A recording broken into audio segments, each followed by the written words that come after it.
गुरुर्ब्रह्मा गुरुर्विष्णु गुरुर्देवो महेश्वरः गुरुर्साक्षात् परं ब्रह्मा तस्मै श्री गुरवे नमः।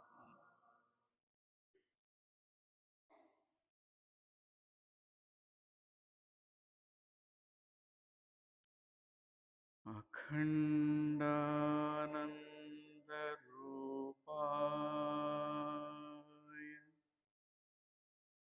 शिष्यसन्तापहारिणे पूर्णानन्दबोधाय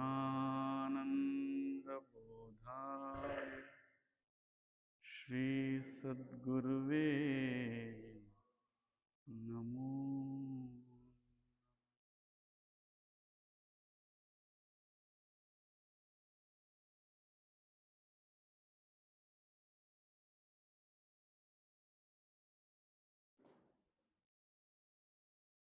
एको देवः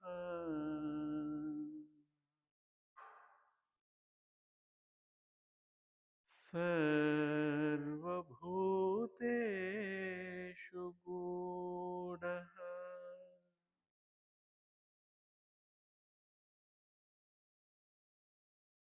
सर्वान्तर्यामी सद्गुरुवे नमो नमः।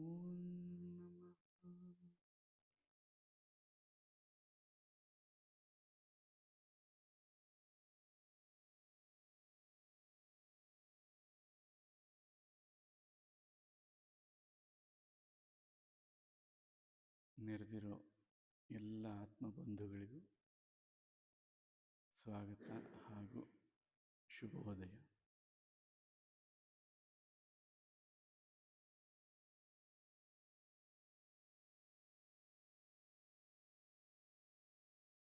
ಅನುಸಂಧಾನಾಮೃತ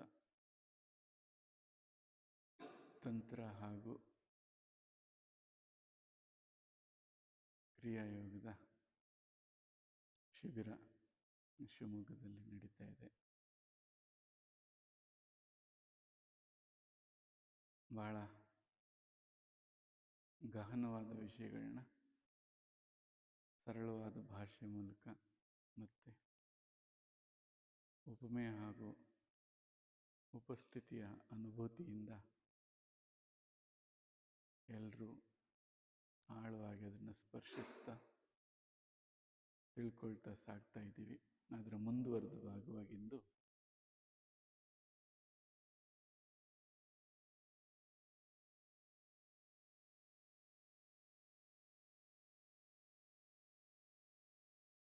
ವಿವೇಕದ ಜಾಗೃತಿಗೆ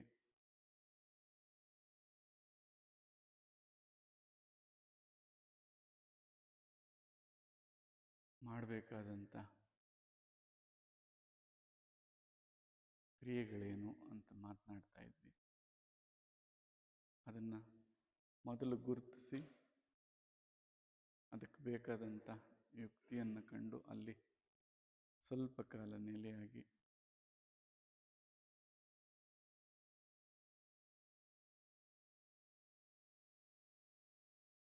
ಕ್ಷಣ ಅಂತ ಪಾತಂಜಲರು ಏನು ಸೂಚಿಸಿದ್ರು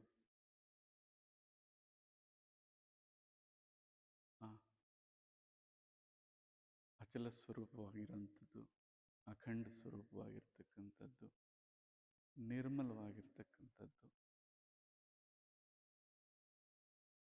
ಆ ಸ್ಥಾನದಲ್ಲಿ ಸಂಯಮವಾದರೆ ಇನ್ನು ಉಳಿದಿದ್ರ ತಿಳುವಳಿಕೆ ಬರ್ತದೆ ಅಂತ ಸೂಕ್ಷ್ಮವಾಗಿ ಗ್ರಹಿಸ್ತಾ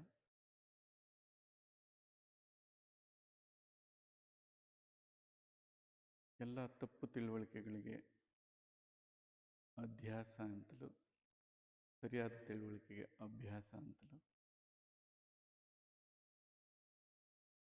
ತಪ್ಪು ತಿಳುವಳಿಕೆಗಳಿಗೆ ಭ್ರಮೆ ಅಂತಲೂ, ಸರಿಯಾದ ತಿಳುವಳಿಕೆಗೆ ಸತ್ಯ ಅಂತಲೂ,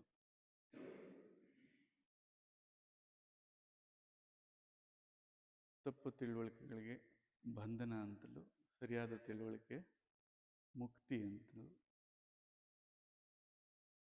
ಇದನ್ನು ಸ್ಪಷ್ಟವಾಗಿ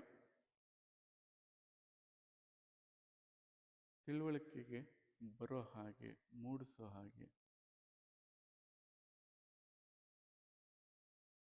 ಯಾವುದು ಸಹಾಯ ಮಾಡುತ್ತೋ ಅದಕ್ಕೆ ನಾವು ವಿವೇಕ ಅಂತ ಕರೀತಾ, ಸೊ ಆ ವಿವೇಕಿಗಳಾಗಿರಬೇಕು. ಸದಾ ಆ ವಿವೇಕತ್ವದಲ್ಲಿ ನಿಲ್ಲಬೇಕು. ಆಯ್ಕೆ ಬಂಧನದ ಕಡೆಗಾದರೂ ಹೋಗ್ಬೋದು, ಮುಕ್ತಿ ಕಡೆಗಾದರೂ ಹೋಗ್ಬೋದು.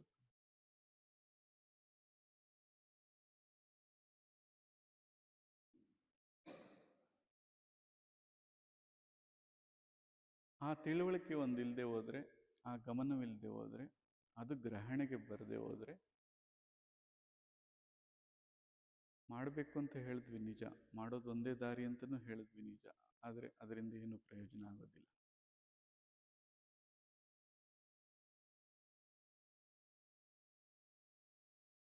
ಇನ್ನು ಆ ತಿಳುವಳಿಕೆ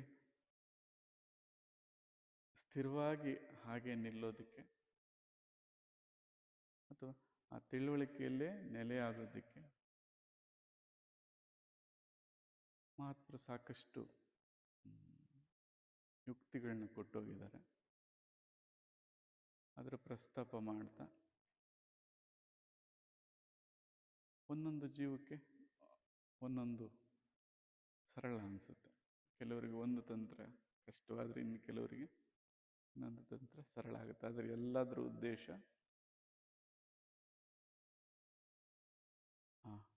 ಅಜ್ಞಾನ ಜ್ಞಾನಗಳ ತಿಳುವಳಿಕೆ, ಭೇದ ಅಭೇದದ ತಿಳುವಳಿಕೆ, ಖಂಡ ಅಖಂಡದ ತಿಳುವಳಿಕೆ, ಹಾಗೆ ಯಾವ ದ್ವಂದ್ವಗಳಿದಾವೋ ಅದರ ಮಧ್ಯೆ ನಿಂತು ಯದ್ಭಾವಂ ತದ್ಭವತಿ, ಯಾವುದನ್ನು ನೀನು ಭಾವಿಸ್ತೀಯೋ ಅದಾಗ್ತೀಯ.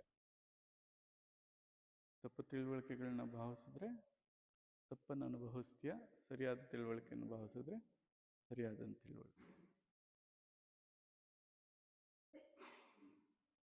ಸೊ ಇಲ್ಲಿ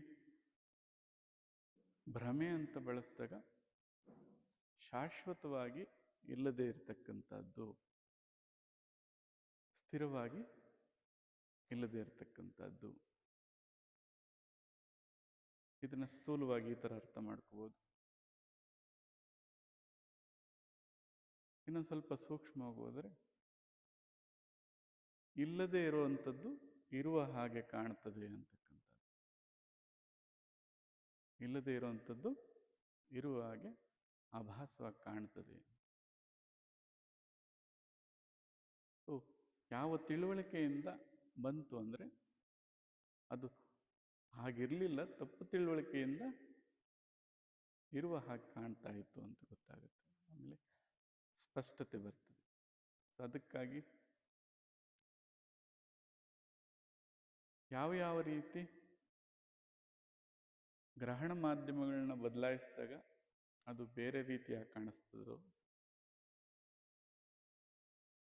ಆ ಗ್ರಹಣ ಮಾಧ್ಯಮಗಳ ಪರಿಣಾಮ ಅಂತ ಗೊತ್ತಾದರೆ ಆ ಮಾಧ್ಯಮಗಳನ್ನ ಪಕ್ಕಕ್ಕೆ ಸರಿಸ್ತಾ ಹೋದರೆ ಯಥಾರ್ಥ ಅದು ಹೇಗಿದೆಯೋ ಹಾಗೆ ತಿಳುವಳಿಕೆಗೆ ಬರ್ತದೆ ಅಂತ ಪ್ರಸ್ತಾಪ ಮಾಡ್ತಾ ಹೋದ್ವಿ. ಉದಾಹರಣೆಗೆ ಅಲ್ಲಿ ಬಿಳಿ ಬಲ್ಪ್ ಇದೆ ಅಂದರೆ ಕೆಂಪು ಕನ್ನಡಕ ಹಾಕ್ಕೊಂಡ್ರೆ ಕೆಂಪು ಕಾಣುತ್ತೆ, ನೀಲಿದು ಹಾಕಿದ್ರೆ ನೀಲಿ ಕಾಣುತ್ತೆ. ಹಾಗೆ ದೃಕ್ ಅಥವಾ ಈ ನೋಡೋಂಥ ಮಾಧ್ಯಮದಿಂದ ಉಂಟಾದ ತಪ್ಪು ತಿಳುವಳಿಕೆ ಅಂತ ಅದನ್ನು ಹೇಳ್ತಾ ಬಂದು.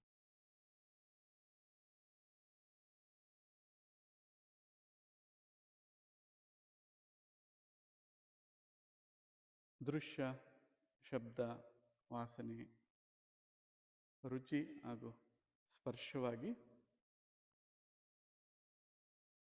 ಇಂದ್ರಿಯಗಳಿಂದ ಆ ತಿಳುವಳಿಕೆ ಬಂದಿದೆ. ಹಾಗೆ ಮನಸ್ಸಿನಿಂದ ಯೋಚನೆಗಳಾಗಿ, ಬುದ್ಧಿಯಿಂದ ನೆನಪು ಅಥವಾ ಆ ವಿಚಾರವಾಗಿ, ವಿಷಯಗಳು ಅಂತ ಏನು ಕರೆದ್ವಿ, ವಿಷಯಗಳಾಗಿ, ಚಿತ್ತದಿಂದ ಭಾವಗಳಾಗಿ, ಅಸ್ಮಿತೆ ಅಥವಾ ಅರಿವಿನಿಂದ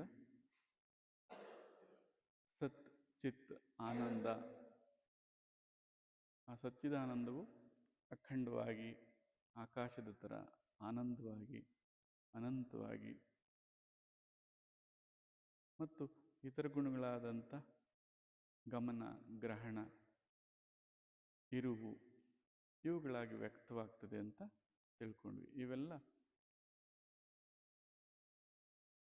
ಈ ಅಸ್ಮಿತೆ ಅಥವಾ ಇರುವಂಥದ್ದು, ನಾನು ಅನ್ನೋದಕ್ಕಿರುವಂಥ ದೃಕ್ಕೆ ಅಂತ ಭಾವಿಸ್ಬೇಕು ಅಂತ. ಇದೆಲ್ಲವೂ ಶಾಂತವಾದಲ್ಲಿ, ಇವೆಲ್ಲವೂ ಮರೆಯಾದಲ್ಲಿ ಸರ್ವಕಾಲವೂ ಸರ್ವ ದೇಶದಲ್ಲೂ ಏಕ ರೀತಿಯಾಗಿ ಯಾವ ಬದಲಾವಣೆಯೂ ಇಲ್ಲದೆ ಹೇಗಿದೆಯೋ ಹಾಗೆ ಉಪಮಿಸಲಿಕ್ಕೆ ಆಗದಂಥ ಶುದ್ಧ, ಯಾವುದಕ್ಕೂ ಮೆತ್ಕೊಳ್ಳುವಂಥದ್ದಲ್ಲ, ಮೆತ್ತಿಸ್ಕೊಳ್ಳುವಂಥದ್ದಲ್ಲ ಅನ್ನೋಂಥ ಸತ್ಯ ಒಂದಿದೆ ಅನ್ನೋದರ ಪರಿಚಯ ಮಾಡ್ಕೊಳ್ತಾ ಬಂದ್ವಿ.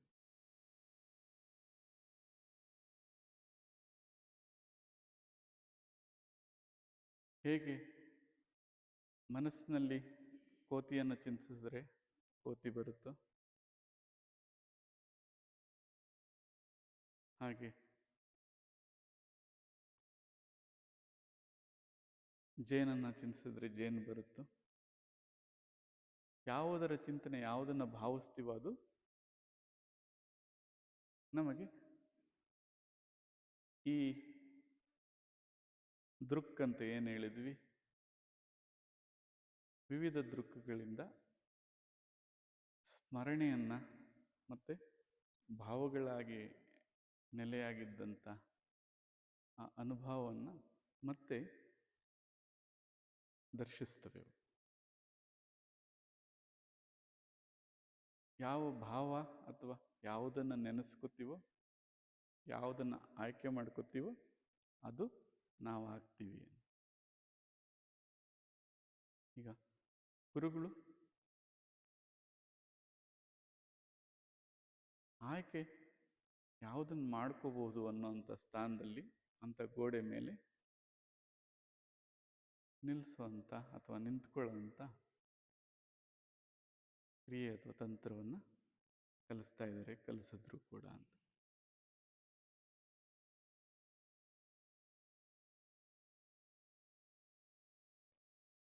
ಒಬ್ಬ ರಚನೆಕಾರರು ಸರಳವಾಗಿ ಅದನ್ನು ಪದ್ಯ ರೂಪದಲ್ಲಿ ಬರೆದಿದ್ದಾರೆ. ಅದನ್ನು ಸ್ವಲ್ಪ ನೋಡಿದ್ರೆ ನಾವು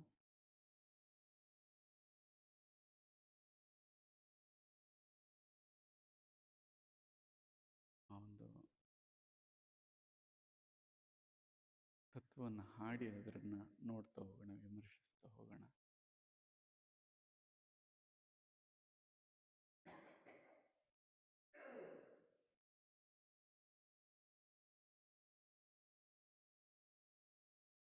ವಂದನಂ ಗುರು ವೀರನೇ, ವಂದನಂ ಸುಖ ಸಾರನೇ, ಬಂಧ ಮೋಕ್ಷಗಳೆಂಬೋ ಎರಡರ ಸಂಧಿ ತೋರಿದ ಧೀರನೇ, ಬಂಧ ಮೋಕ್ಷಗಳೆಂಬೋ ಎರಡರ ಸಂಧಿ ತೋರಿದ ಧೀರನೇ, ಒಳ ಸಂಧಿ ತೋರಿದ ಧೀರನೇ.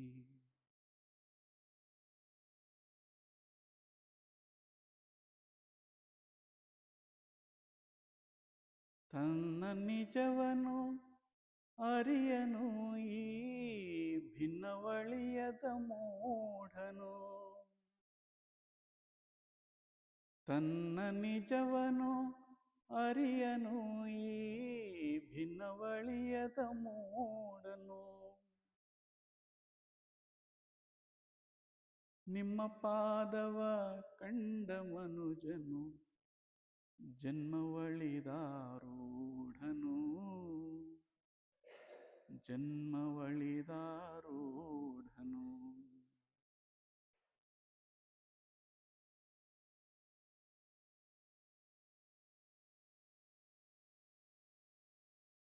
ತಂದೆ ತಾಯಿಗಳಾದರೂ ಬಹು ಮಂದಿ ಕಳೆದು ಹೋದರು,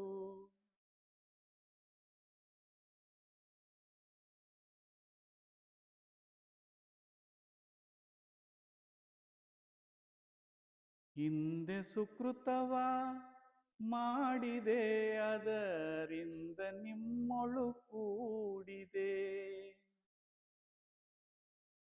ಹಿಂದೆ ಸುಕೃತವ ಮಾಡಿದೆ ಅದರಿಂದ ನಿಮ್ಮೊಳು ಕೂಡಿದೆ,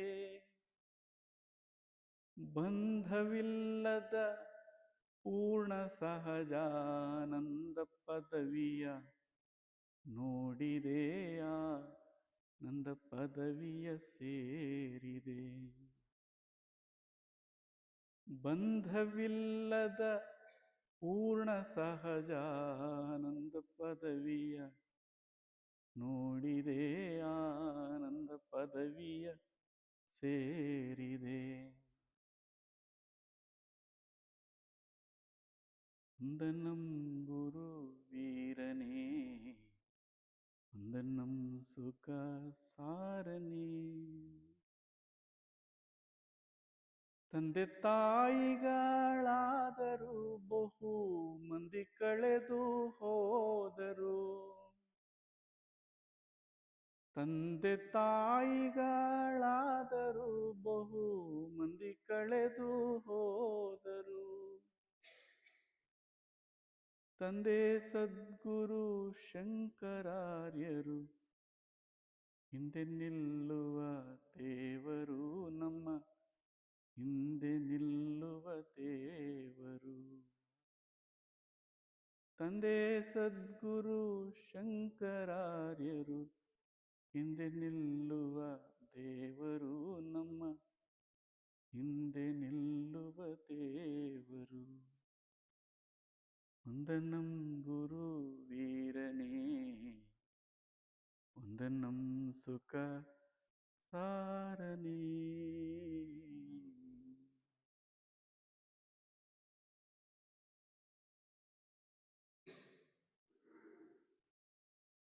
ನಿನ್ನೆ ದಿನ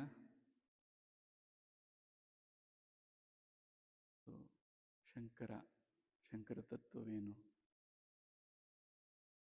ಗುರು ಅಥವಾ ಗುರುತತ್ವ ಅಂದರೆ ಏನು ಅಂತ ಅದ್ರ ಬಗ್ಗೆ ಬಹಳ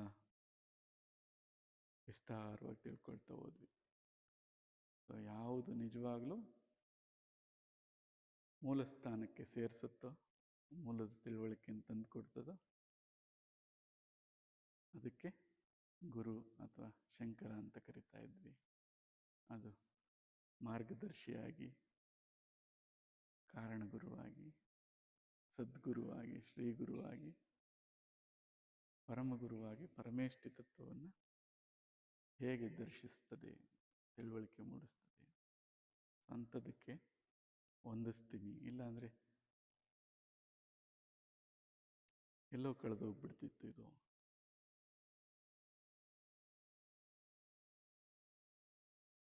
ಆ ಧನ್ಯತೆಯಿಂದ ಬಂದಿರುವಂಥ ಒಂದು ತತ್ವ ಬರ್ಕೊಂಡಿದ್ದಾರೆ.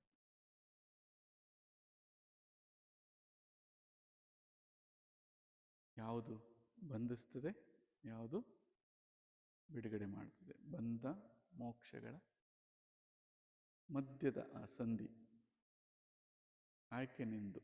ಈ ಕಡೆ ನೋಡಿದ್ರೆ ಈ ಕಡೆಗೆ ಬೀಳ್ತೀವಿ, ಈ ಕಡೆ ನೋಡಿದ್ರೆ ಈ ಕಡೆ ಬೀಳ್ತೀವಿ, ನೋಡಪ್ಪ ಅಂತ ಆ ಮಧ್ಯದ ಸಂಧಿ ಅನ್ನೋದು.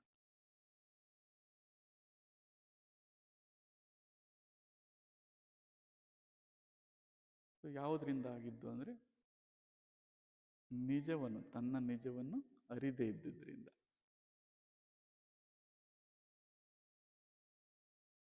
ಆ ಅರಿದೇ ಇದ್ದಿದ್ದರಿಂದ ಎಲ್ಲ ಭಿನ್ನತೆಗಳು. ಇದೆಲ್ಲ ಎಷ್ಟು ಭಿನ್ನತೆಗಳು!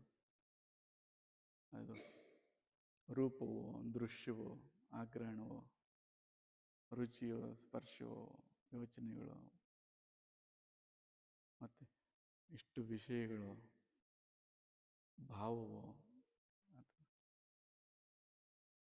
ಇವನ್ ದ್ರಷ್ಟನ ಕಾರಣದಿಂದ ಉಂಟಾದಂಥ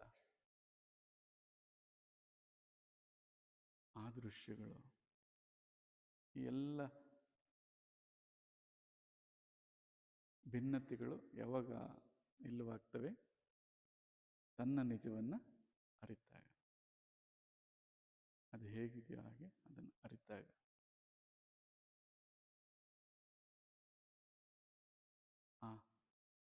ತಮ್ಮ ಪಾದ. ಸೊ ಆ ನಿಜವಾದ ಸ್ಥಾನ, ಆ ಮಹತ್ತರ ಪದವನ್ನು ಅರಿತಾಗ ಇವೆಲ್ಲ ಸರಿತವೆ ಅಂತ. ಅರಿದು ಹೋದರೆ ಈ ಭಿನ್ನತೆಗಳಿರ್ತವೆ ಅಂತ. ತನ್ನ ನಿಜವನ್ನು ಅರಿಯದೆ ಭಿನ್ನತೆಗಳನ್ನು ಮೂಡಿಸ್ಕೊಂಡ ಅಂತ.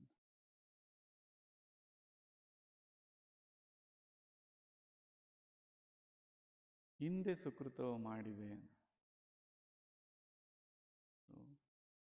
ಇಲ್ಲಿ ಬಹಳ ಸೂಕ್ಷ್ಮ ಇದೆ. ಇಲ್ಲಿ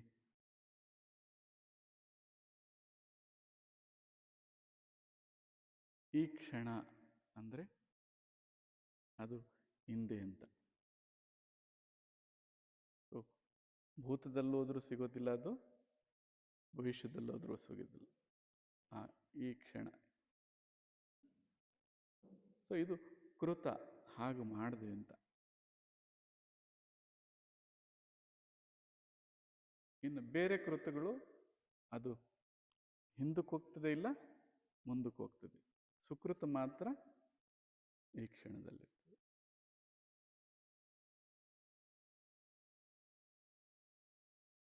ಆ ಕ್ಷಣದಲ್ಲಿ ನೆಲೆಯಾಗುವಂಥ ಸುಕೃತ ನಿಜವಾದ ಕಾರ್ಯ ಮಾಡಿದ್ದರಿಂದ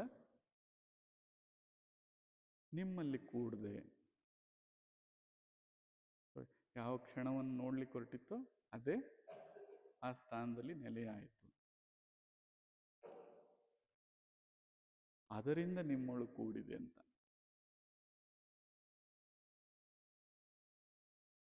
ಮತ್ತೆ ಪೂರ್ವಕೃತಗಳಿಂದಾಗಲಿ ಅಥವಾ ಉತ್ತರ ಕೃತದಿಂದಲ್ಲ, ಈಗ ಇಲ್ಲಿ ಆ ಕ್ಷಣದಲ್ಲಿ ನೆಲೆಯಾದ್ರಿಂದ ಯಾವ ಬಂಧನಗಳು ಇಲ್ಲದೆ ಇರತಕ್ಕಂಥ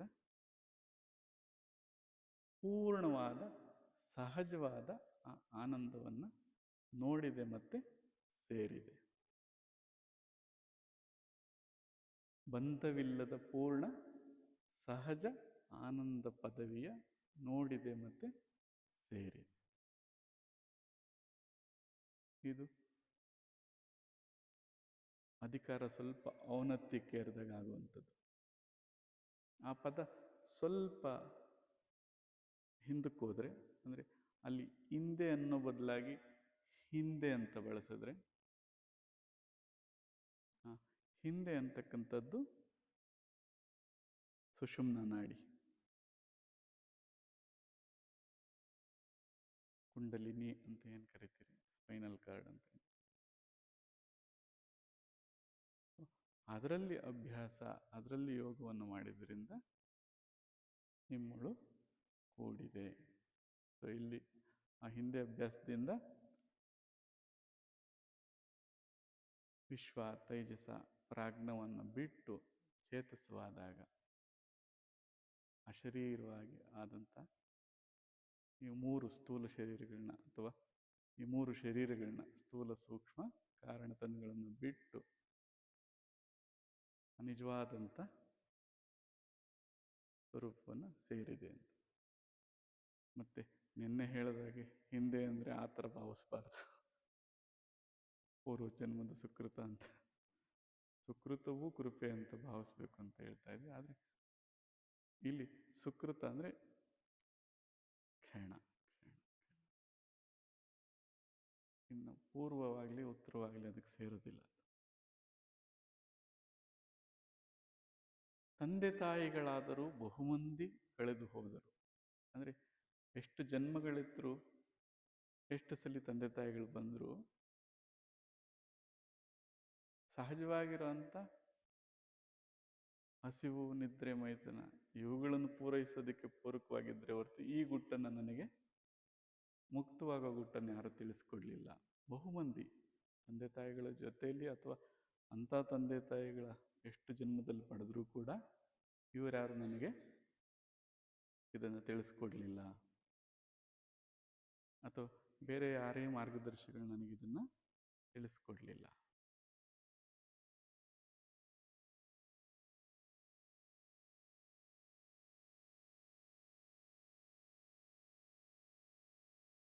ಯಾರು ನಿಜವಾಗಿ ತಿಳಿಸ್ಕೊಟ್ಟಿದ್ದು? ನನ್ನ ಹಿಂದೆ ಸದಾ ನಿಲ್ತಕ್ಕಂಥ ದೇವರು ಯಾವುದು ಅಂತ ಕೇಳಿದ್ರೆ ಶಂಕರ ಅಂತ ಬಳಸ್ತಾರೆ. ಶಂಕರ ಅಂದರೆ ಸರಿಯಾದ ತಿಳುವಳಿಕೆಯನ್ನು ಮೂಡಿಸುವಂಥದ್ದು, ಅಥವಾ ತಪ್ಪು ತಿಳುವಳಿಕೆಯನ್ನೆಲ್ಲ ನಿವಾರಿಸುವಂಥದ್ದು ಯಾವುದಿದೆಯೋ ಅದಕ್ಕೆ, ಅದು ಮಾತ್ರನೇ ನನ್ನ ಹಿಂದೆ ನಿಲ್ಲುವಂಥ ದೇವರು.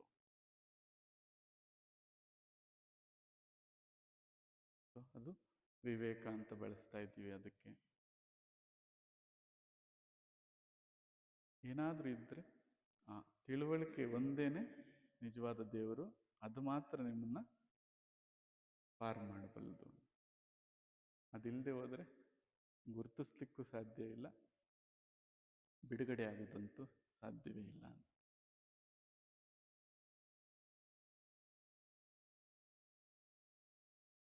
ಅಂಥ ಆರಾಧ್ಯ ದೈವ, ಆರಾಧನಾ ವಸ್ತು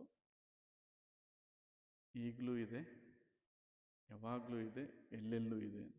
ಅದನ್ನು ಗುರುತಿಸಿ ಆ ಸ್ಥಾನದಲ್ಲಿ ನಿಂತ್ಕೊಂಡ್ರೆ ಅವನು ನಿತ್ಯ ಪೂಜೆಯಲ್ಲಿ ನಿರತನಾಗಿದ್ದಾನೆ ಅಂತ.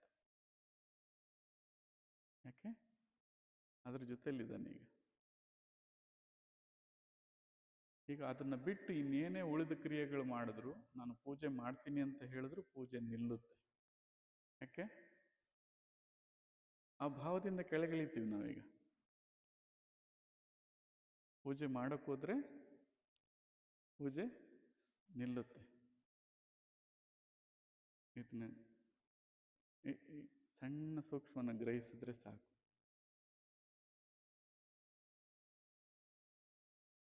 ಮಂದಾಧಿಕಾರಿಗಳಾಗಿದ್ದಾಗ ಸರಿ, ಸ್ವಲ್ಪ ಅಧಿಕಾರತ್ವ ಮೇಲೆ ಬಂದ ಮೇಲೆ ನನ್ನ ಮಾಡುವಿಕೆಗಳೆಲ್ಲ ನಾಟಕೀಯತೆ, ಅದು ತೋರ್ಪಡಿಕೆ ಅಷ್ಟೇ ಅಂತ.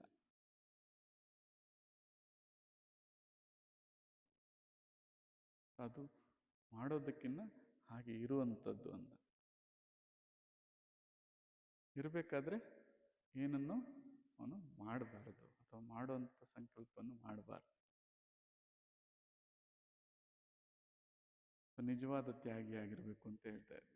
ತ್ಯಾಗ ಅಂದರೆ ಬಿಡುವಂಥದ್ದು, ಆ ಬಿಟ್ಟಿದ್ದೀನಿ ಅನ್ನೋ ಭಾವವನ್ನು ಬಿಡುವಂಥದ್ದು. ಮತ್ತು ನಾನೇನು ಮಾಡೋದಿಲ್ಲ ಅನ್ನೋದನ್ನು ಮಾಡಬಾರ್ದು. ಆಗ ತ್ಯಾಗ ಅಲ್ಲ ಅದು. ಏನೂ ಇಲ್ಲ ಅನ್ನೋ ಕ್ರಿಯೆಯನ್ನು ಮಾಡ್ತಾ ಇದ್ದಾನೆ, ಅದನ್ನು ಕೂಡ ಬಿಡಬೇಕು. ಅವನು ಈ ಕ್ಷಣದಲ್ಲಿರ್ತಾನೆ. ಅವನು ಮಾತ್ರ ನಿತ್ಯ ಪೂಜಾ ನಿರತನಾಗಿರ್ತಾನೆ.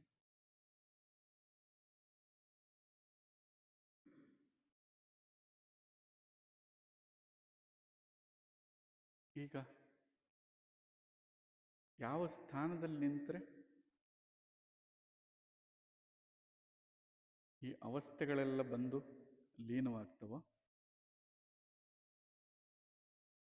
ಯಾವ ಸ್ಥಾನದಿಂದ ಸ್ವಲ್ಪ ಹಿಡಿತವನ್ನು ಸರಳಿಸ್ತಾ ಹೋದರೆ ಇನ್ನು ಉಳಿದವೆಲ್ಲ ಆವಿರ್ಭವಿಸ್ತಾ ಹೋಗ್ತವೆ,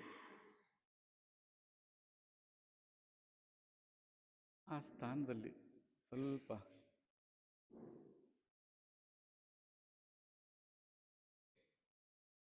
ಕಾಲವಾದರೂ ಸ್ವಲ್ಪ ಆದರೂ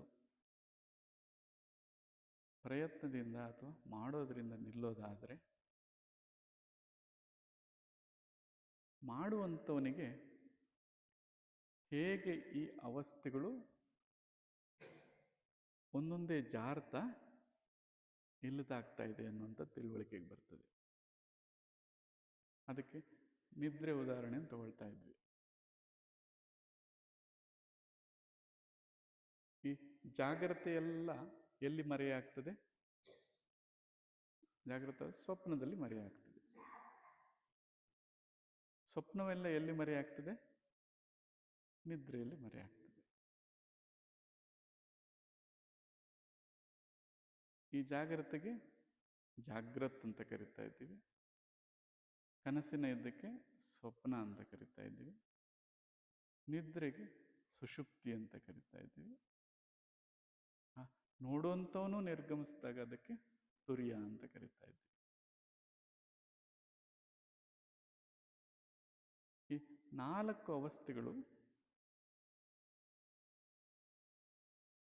ಇಲ್ಲಿರುವಂಥ ಪ್ರತಿಬಿಂಬದ ಥರ ಇರುವಂಥ ಈ ಸೂರ್ಯನಿಗೆ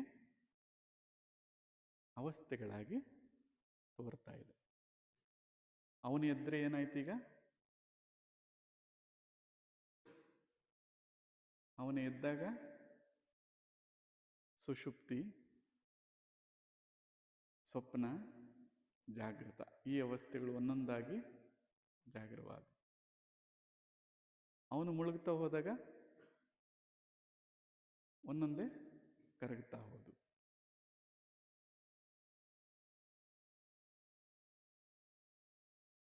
ಈ ಸೂರ್ಯನು ಹೇಗೆ ಹುಟ್ಟಿದಾಗ ಅವಸ್ಥೆಗಳು ಜಾಗರವಾಗ್ತವೋ, ಮೂಲ ಸೂರ್ಯನು ಹುಟ್ಟಿದಾಗ ಆ ಲೋಕ ಅಥವಾ ಆ ಪ್ರಪಂಚಗಳು ಇದೇ ರೀತಿ ಜಾಗರವಾಗ್ತವೆ.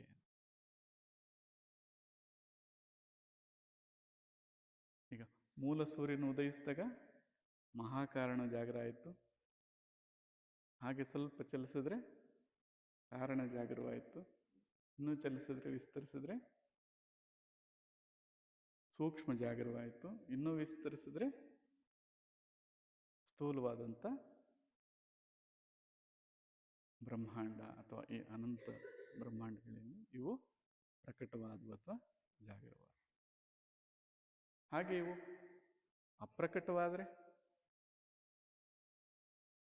ಸ್ಥೂಲವು ಸೂಕ್ಷ್ಮ ಲೋಕದಲ್ಲಿ ಲೈವ್ ಆಗ್ತದೆ, ಸೂಕ್ಷ್ಮ ಲೋಕವು ಕಾರಣದಲ್ಲಿ ಲೈವ್ ಆಗ್ತದೆ, ಕಾರಣ ಮಹಾಕಾರಣದಲ್ಲಿ ಲೈವ್ ಆಗಿ ಯಾವುದು ಮೂಲ ಕಾರಣವಾಗಿತ್ತು ಅದರಲ್ಲಿ ಲೀನವಾಗ್ತದೆ. ಇದು ಉಪಮ ದೃಷ್ಟಿ ಅಷ್ಟೇ. ಈಗ ನಾವು ಅದನ್ನು ತಿಳ್ಕೊಳ್ಳೋದಕ್ಕೆ ಹಲವಾರು ಜನ್ಮಗಳು ಹೋಗ್ಬೋದು, ಎಷ್ಟೋ ಕಾಲ ಹೋಗ್ಬೋದು. ಹೇಗೆ ಈ ಸೂರ್ಯನು ಉದಯಿಸಿದ್ರೆ ಅವಸ್ಥೆಗಳು ಉದ್ಭವಿಸ್ತವೋ, ಆ ಮೂಲ ಸೂರ್ಯನು ಉದಯಿಸಿದ್ರೆ ಆ ಲೋಕಗಳು ಕೂಡ ಉದಯಿಸ್ತವೆ, ನಶಿಸ್ತವೆ. ನಮ್ಮೆಲ್ಲರ ಪ್ರಶ್ನೆ ಅದು ಹೇಗೆ ಉದಯಿಸ್ತು ಅಂತ ಮೂಲವಾಗಿ ಎಲ್ರಿಗೂ ಒಂದು ಪ್ರಶ್ನೆ ಇದೆ. ಸೃಷ್ಟಿ ಹೇಗಾಯಿತು?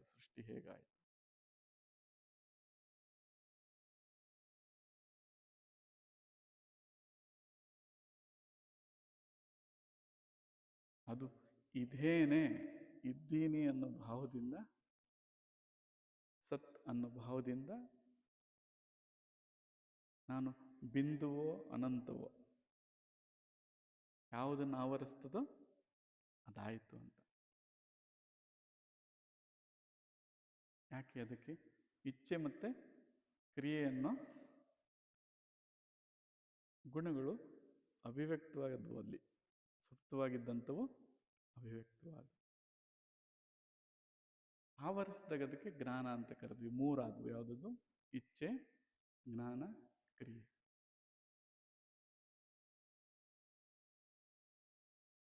ಈ ಮೂರನ್ನ, ಈ ಅಭಿವ್ಯಕ್ತತೆ ಏನಾದರೂ ಮತ್ತೆ ಸುಪ್ತವಾದರೆ ಕೇವಲ ಇರುವಿಕೆಗೆ ಬಂತು, ಸತ್ತಷ್ಟೇ, ಇರುವಿಕೆಗೆ ಬಂತು.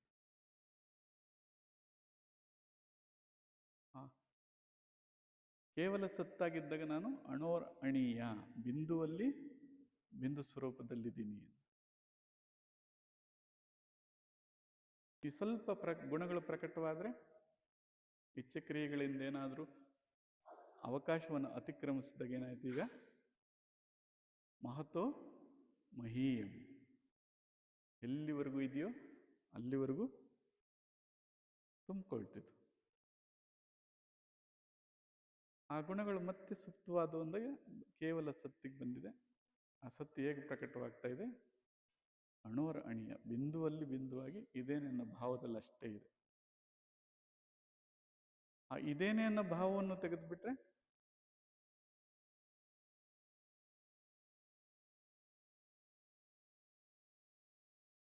ಆ ಥರ ಅಂತ ಅಷ್ಟೆ, ಶೂನ್ಯವಲ್ಲ, ಸರ್ವಶೂನ್ಯದ ಥರ.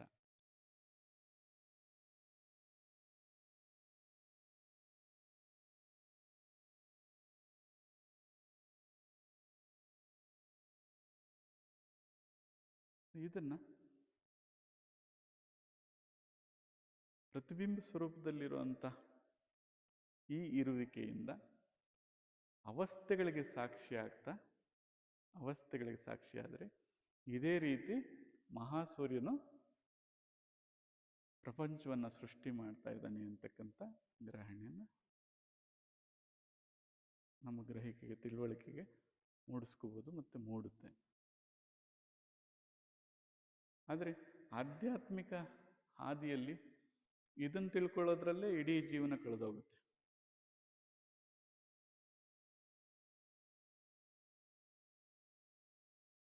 ಈಗ ತಿಳ್ಕೊಂಡಾದ್ಮೇಲೆ ಏನು ಮಾಡಬೇಕು ಅಂತ, ಅಥವಾ ತಿಳ್ಕೊಂಡಾದ್ಮೇಲೆ ಏನು ಮಾಡ್ತೀರಿ ಅಂತ.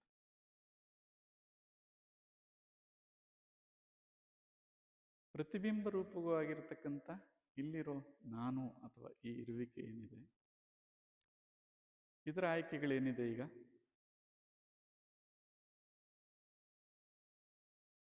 ತುರ್ಯ ಅಥವಾ ಅದಕ್ಕೂ ಅತೀತವಾಗಿರ್ತಕ್ಕಂಥ ಶುದ್ಧವಾಗಿ ಏನೂ ಇಲ್ಲದಾಗಿರುವಂಥ ಆಯ್ಕೆ ಕೂಡ ಇದೆ ಇಲ್ಲಿ. ಇದನ್ನ ಲೀಲೆ ಅಂತ ತಿಳಿದ್ರೆ, ಇನ್ನು ಉಳಿದ ಅವಸ್ಥೆಗಳನ್ನ ಲೀಲೆ ಅಂತ ತಿಳಿದ್ರೆ ಇಲ್ಲಿ ಆಟವಾಡುವಂಥ ಅವಸ್ಥೆ ಇದೆ. ಆದರೆ ಶ್ರೀಹರಿ ವಿಷ್ಣು ಥರ ಆಟದಲ್ಲೇ ಮುಳುಗೋಗ್ತಿರೋ ಅಥವಾ ಮತ್ತೆ ಮೂಲಕ್ಕೆ ಬರ್ತಿರೋ, ಅದು ಆಯ್ಕೆ ಯಾರ ಹತ್ರ ಇರುತ್ತೆ? ಭಾವಿಸೋನ ಹತ್ರ ಇರುತ್ತದೆ. ಈ ಶರೀರವೇ ನಾನು ಅಂತ ಅನ್ಕೊಂಡ್ರೆ ಎಲ್ಲಿರ್ತಾರೆ? ಈಗ ಇಲ್ಲಿರ್ತಾರೆ. ಅದು ನಾನು ಅಂತ ಅನ್ಕೊಂಡ್ರೆ ಅಲ್ಲಿರ್ತಾರೆ. ಹಾಗೆ ಆ ಸ್ಥಾನದಿಂದ ಪಲ್ಲಟ ಆದ್ರಷ್ಟೇ ಪರ್ಯಟನೆ, ಅಂದ್ರೆ ಸುತ್ತೀನಿ ಅಂತ. ಪರ್ಯಟನೆ ಆದ್ರೆ ಮತ್ತೆ ನಿಲ್ಲಿಸ್ಬೇಕು. ಹುಟ್ಟದೆ, ಚಲಿಸದೆ, ಕದಲ್ದೆ ಅಂತ ಅನ್ಕೊಂಡ್ರೆ ಆ ಭಾವದಿಂದ ಏನಾಯ್ತು? ಜನ್ಮ ಭಾವೇಣ ಮತ್ತೆ ಮರಳಬೇಕಾಗತ್ತೆ. ಮೃತ್ಯುಶ್ಚ. ಏನಪ್ಪ? ಈಗ ಭಾವಿಸಿ ಚಲಿಸ್ದ, ಮತ್ತೇನು ಮಾಡ್ಬೇಕು? ಈಗ ಮೃತ್ಯು, ಮತ್ತೆ ಮರಳಬೇಕು. ಎಷ್ಟು ಸಲ ಬೇಕಾದ್ರೂ ನೀನು ಅರಳ್ಬೋದು, ಮರಳ್ಬೋದು. ನೀನು ಭಾವಿಸೋವರೆಗೂ ಏನು ಮಾಡ್ತಾ ಇರ್ತೀಯ? ಇದನ್ನ ಈ ಪ್ರತಿನಿತ್ಯ ಹುಟ್ಟತಾನೆ ಇದ್ದೀವಲ್ಲ, ಪ್ರತಿನಿತ್ಯ ಅರ್ಥ ಆಗ್ತಾ ಇದೆ ಅದು. ಸೊ ಆ ತುರ್ಯಾವಸ್ಥೆಯಿಂದ ಮತ್ತೆ ಜಾಗೃತಿಗೆ ಬರ್ತಾ ಇದ್ದೀವಿ, ಮತ್ತೆ ಪ್ರತಿನಿತ್ಯ ಸಾಯ್ತಾ ಇದ್ದೀವಿ. ಇದನ್ನ ಲೀಲೆ ಅಂದ್ಕೊಳ್ಳೋದಾದ್ರೆ ನೀನು ಭಾವಿಸಿದ್ರಿಂದ ಇದು ನಡೀತಾ ಇದೆ ಅಂತ.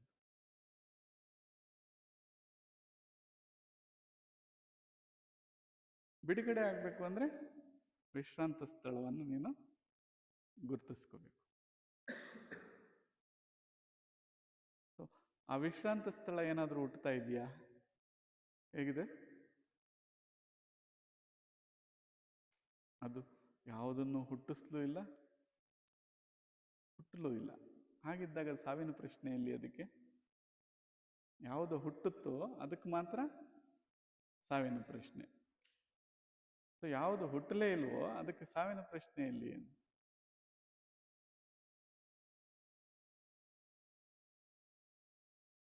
ಈಗ ಆಯ್ಕೆ ಯಾರ ಬಳಿಯಲ್ಲಿದೆ?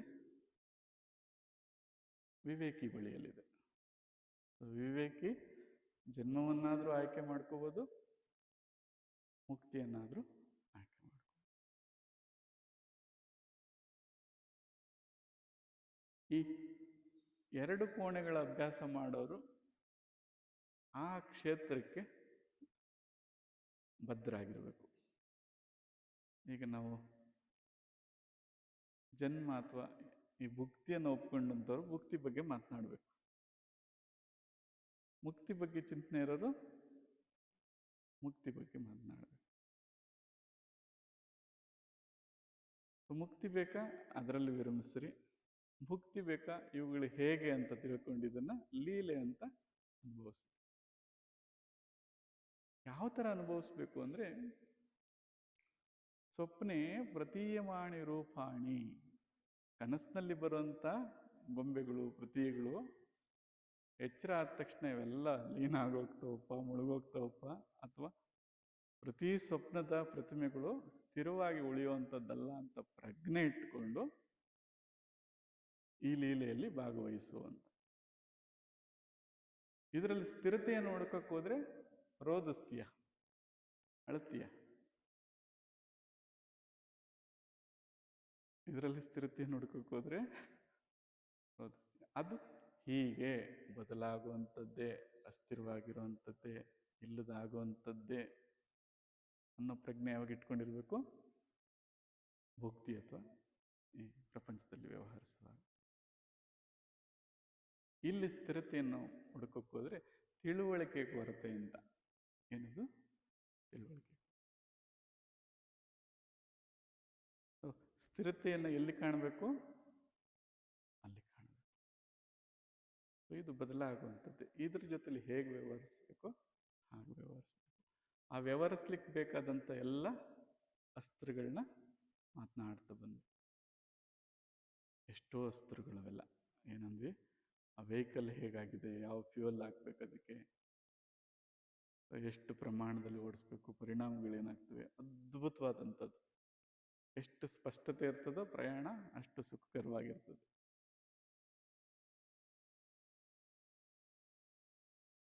ತಿಳುವಳಿಕೆ ಕೊರತೆಯಿಂದ ನಾವು ಬಳಲ್ತಾ ಇದ್ದೀವಿ ಹೊರತು ಇರುವಿಕೆ ಅಥವಾ ಏನಿದೆಯೋ ಆ ಲೀಲೆಯಿಂದಲ್ಲ ಅಂತ.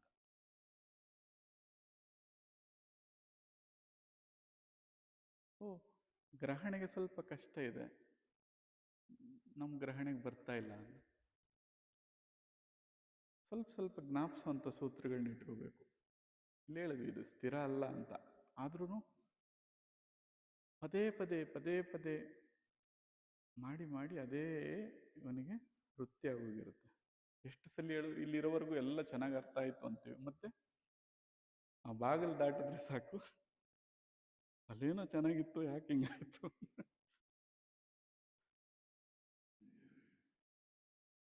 ಅದಕ್ಕೆ ಒಂದಷ್ಟು ಅಸ್ತ್ರಗಳು ಇಟ್ಕೊಂಡಿರ್ಬೇಕು ಯಾವಾಗಲೂ. ಒಂದು ಅಸ್ತ್ರ ಇಲ್ಲಿ ಅದು ಹೇಗೂ ಬದಲಾಗ್ತದೆ, ಆದರೆ ನನಗೆ ಹೀಗೆ ಇರಬೇಕು ಅನ್ನೋ ಭಾವ. ಇದೊಂದು ತಪ್ಪು ತಿಳುವಳಿಕೆ ನನಗೆ. ಅದಕ್ಕೇನು ಹೇಳ್ಬೇಕಪ್ಪ ಅಂದರೆ, ಇದ್ದದ್ದು ಇದ್ದಂಗೆ ಇರಲ್ಲ, ತಲೆ ಕೆಡಿಸ್ಕೋಬೇಡ. ಕತ್ಲಾಗೋಗ್ಬಿಟ್ಟದೆ ಅಂತ ಏನು ಅಳ್ತದೆ, ಕಷ್ಟ ಬಂದ್ಬಿಟ್ಟದೆ, ದುಃಖ ಬಂದ್ಬಿಟ್ಟದೆ, ಓ ಅಂತ.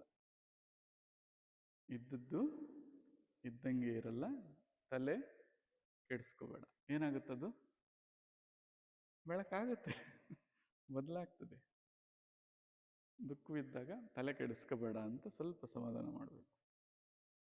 ಸುಖ ಬಂದ್ಬಿಡ್ತು, ಒಳ್ಳೆ ಚೆನ್ನಾಗಿರೋ ಅವಸ್ಥೆ ಬಂತು. ಇದ್ದದ್ದು ಇದ್ದಂಗೇ ಇರಲ್ಲ, ತಲೆಗೇರಿಸ್ಕೋಬೇಡ. ಇದು ಹೀಗೆ ಇರ್ತದೆ, ನಾನು ಹೀಗೆ ಇರ್ತೀನಿ ಅಂತ ತಲೆಗೇರಿಸ್ಕೊಂಡ್ರೆ ಮತ್ತೂ ದುಃಖ ಪಡ್ತೀಯ. ಅದು ಹಾಗೆ ಇರಲ್ಲ. ಅದು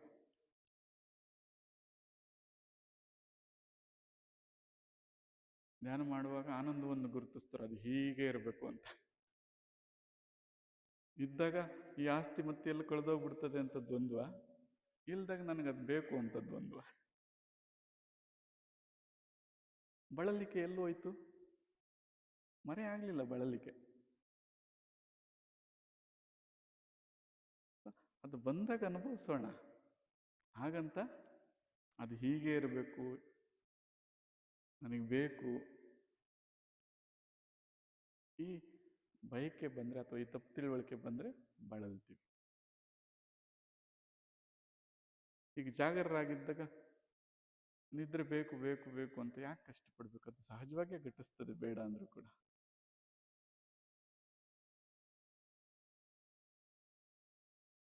ನಿದ್ರೆಯಲ್ಲಿದ್ದಾಗ ಮತ್ತೆ ಬೇಗ ಜಾಗರವಾಗಬೇಕು ಅನ್ನೋದು. ಅವು ಏನು ಘಟಿಸ್ತಾ ಇದ್ದವು ಆಗ ಘಟಿಸ್ಲಿ. ಸುಮ್ಮನೆ ಅದಕ್ಕೆ ವೀಕ್ಷಕನಾಗಿರೋಂಥದ್ದು, ಪ್ರೇಕ್ಷಕನಾಗಿರೋಂಥದ್ದು ಕಲ್ತ್ಕೊಂಡ್ರೆ ಈ ತಪ್ಪು ತಿಳುವಳಿಕೆ ದೂರವಾಗುತ್ತೆ. ಯಾವುದು ಸ್ಥಿರವಾಗಿರಬೇಕು ಅಂತ ಇದರಲ್ಲಿ ಬಯಸೋದು. ಸ್ಥಿರತೆ ಎಲ್ಲಿದೆಯೋ, ನಿನ್ನೆ ಹೇಳಿದ್ವಿ, ಕತ್ತಲೆ ಮನೆ ಕಳ್ಕೊಂಡಿದ್ದ ಜಾಗ ಅಂತ ಹೇಳಿದ್ವಿ. ಸ್ಥಿರತೆ ಅಲ್ಲಿ ಹುಡುಕ್ಬೇಕು, ಈ ಬೆಳಕಿನಲ್ಲ. ಸ್ಥಿರತೆ ಎಲ್ಲಿ ಹುಡುಕ್ಬೇಕು? ಎಲ್ಲಿ ಕಳ್ಕೊಂಡಿದ್ದೀವೋ, ಎಲ್ಲಿದೆಯೋ ಅಲ್ಲಿ. ಎಷ್ಟು ಗೊಂದಲಗಳು ಇದರಿಂದ ದೂರ ಸರಿತವೆ.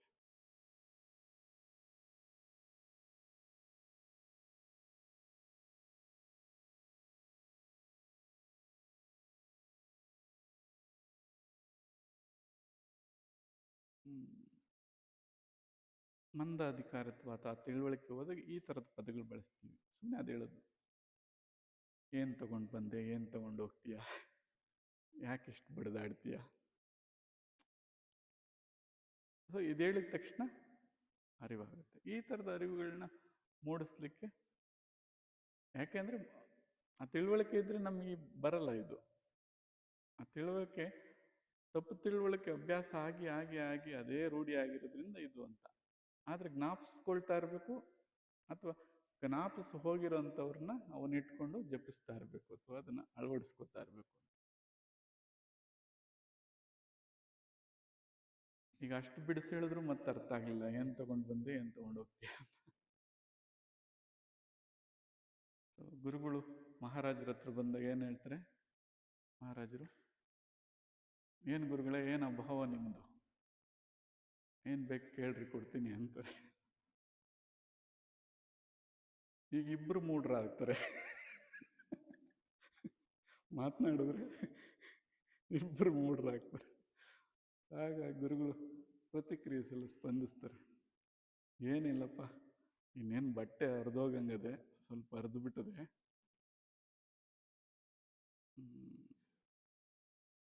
ಹರಿದ್ಗಿರ್ದು ಹೋದ್ರೆ ಸ್ವಲ್ಪ ಇದನ್ನು ಹೊಲ್ಕೊಬೇಕು,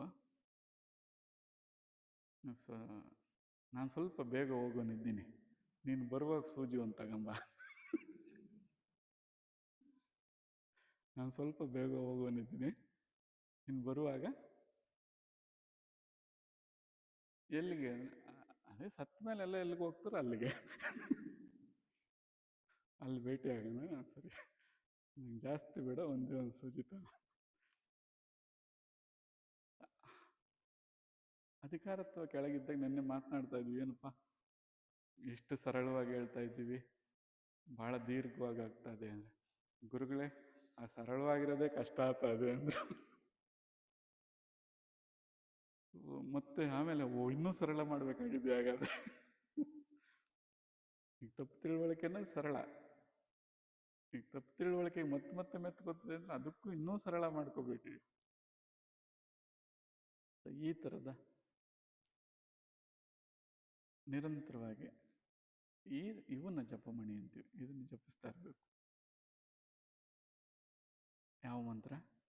ಇದ್ದಂಗೆ ಇರಲ್ಲ, ತಲೆ ಕೆಡಿಸ್ಕೋಬೇಡ, ತಲೆಗೆ ಏರಿಸ್ಕೋಬೇಡ, ಏನು ತಂದೆ ಏನು ತಗೊಂಡೋಗ್ತೀಯ,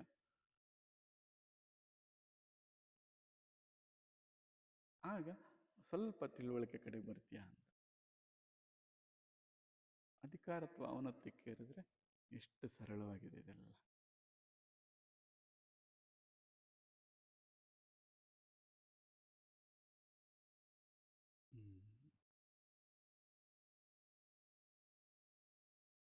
ಹಾಗಾಗಿ ಈಗ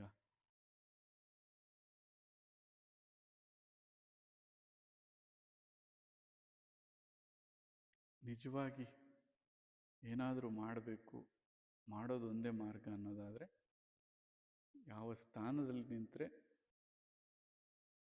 ಬಂಧನ ಯಾವುದು, ಮುಕ್ತಿ ಯಾವುದು ಅನ್ನೋದು ಗ್ರಹಣೆಗೆ ಬರುತ್ತೋ ಆ ಸ್ಥಾನದಲ್ಲಿ ನಿಂತ್ಕೊಳ್ಳೋ ಅಂಥದ್ದಕ್ಕೆ ಏನು ಮಾಡಬೇಕಾಗಿದೆಯೋ ಮಾಡೋದ್ರಲ್ಲಿ ತೊಡಕೋಬೇಕು. ಅವರವರ ಅಧಿಕಾರ ಔನ್ನತ್ಯವಾಗಿದ್ದರೆ ಏನು ಮಾಡಬೇಕಾಗಿಲ್ಲ ಅಂತ, ನೀನು ಮಾಡಿದ್ರೆ ಹಂಗೆ ನಿಲ್ಲಕ್ಕಾಗಲ್ಲ ಅಂತಾನೆ. ಅಧಿಕಾರ ಸ್ವಲ್ಪ ಕಡಿಮೆ ನೋಡಿ ಸ್ವಾಮಿ, ಹಂಗೆ ಏನು ಹೇಳಿದ್ರಿ, ಶಿಲೆಯಂತೆ ನಿಲ್ರಿ, ಸ್ವಲ್ಪ ಮತ್ತೆ ಕಮ್ಮಿ ಮಾಡಿರಿ, ಕುಂಭಕ್ಕೂ ಏರ್ಪಡ್ತು. ಇವನು ಸ್ವಲ್ಪ ಅಧಿಕಾರ ಕಡಿಮೆ ಇದ್ದಾಗ, ಇನ್ನೂ ಅಧಿಕಾರ ಕಡಿಮೆ ಆದರೆ ಬೇರೆ ಬೇರೆ ಕ್ರಿಯೆ ಮಾಡಬೇಕಾಗ್ತದೆ. ಸೊ ದೇಹ ಶುದ್ಧಿಯಿಂದ ಹಿಡಿದು ಇವೆಲ್ಲ ಮಾತನಾಡಿದ್ವಿ, ಇದೆಲ್ಲ ಮಾಡಬೇಕಾಗುತ್ತೆ. ಹಾಗಾಗಿ ಬಹುಶಃ ಅನಿಸ್ತಾ ಇರೋವಂಥದ್ದು ವರ್ಗ ಮಾಡಿ ಮಾಡೋದೇ ಉತ್ತಮ ಅನಿಸುತ್ತೆ. ಅಂದರೆ ಈ ಹಂತದಲ್ಲಿರೋರಿಗೆ ಈ ಸಾಧನೆಗಳು. ಹೀಗೆ ಎಲಿಮೆಂಟ್ರಿ, ಪ್ರೈಮರಿ, ಮಿಡಲ್, ಹೈಸ್ಕೂಲ್ ಅಂತ ನಾವೇ ಒಂದು ಡಿವೈಡ್ ಮಾಡಿಕೊಂಡ್ರೆ, ಈಗ ಮೇಲಿದ್ರೂ ಎಲಿಮೆಂಟ್ರಿ ಓದಿದ್ರೆ ನಷ್ಟ ಆಗಲ್ಲ, ಏನು ಅದರಿಂದ ಏನು ಹಾನಿ ಏನಿಲ್ಲ. ಅಥವಾ ಮೇಲೆ ಇರೋನು ಓದಬೇಕು ಅನ್ನೋ ಅವಶ್ಯಕತೆಯೂ ಇಲ್ಲ.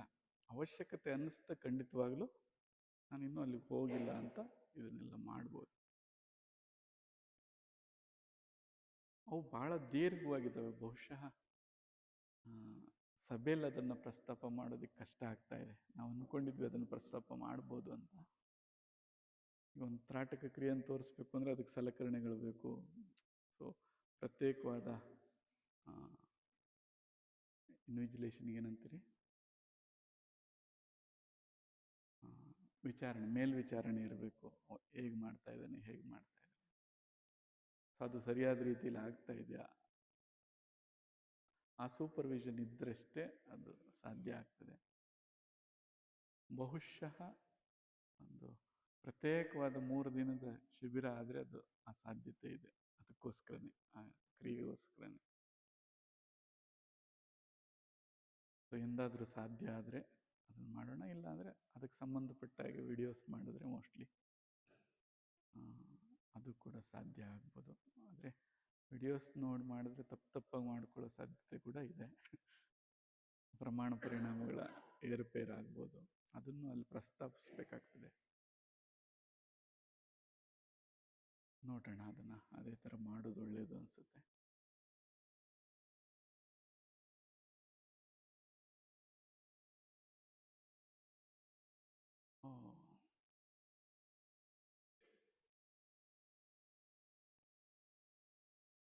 ಆ ಥರದ ಕ್ರಿಯೆಗಳು ಮಂದ ಅಧಿಕಾರಿಗಳಿಗೆ ಬಹಳ ಸಹಾಯ ಆಗುತ್ತದೆ. ಏನು ತಿಳುವಳಿಕೆ ಇಲ್ದಿದ್ರೂ ಕೂಡ ಉನ್ನತ ಅಥವಾ ಅದರ ಮುಂದಿನ ಹಂತವನ್ನು ಅರ್ಥ ಮಾಡ್ಕೊಳ್ಳೋದಕ್ಕೆ ಅವು ಬಹಳ ಸಹಾಯ ಮಾಡ್ತವೆ.